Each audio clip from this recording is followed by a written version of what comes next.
we're now going to explain the user registration instruction. So, ito yung code.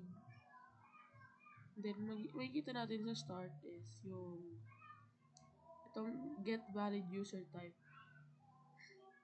Makikita dito yung naka-while siya, and kung hindi user or admin yung i-enter ng gagamit ng program, patuloy na mag-run to hanggat hindi nagmamatch sa user o admin. And then, dito naman sa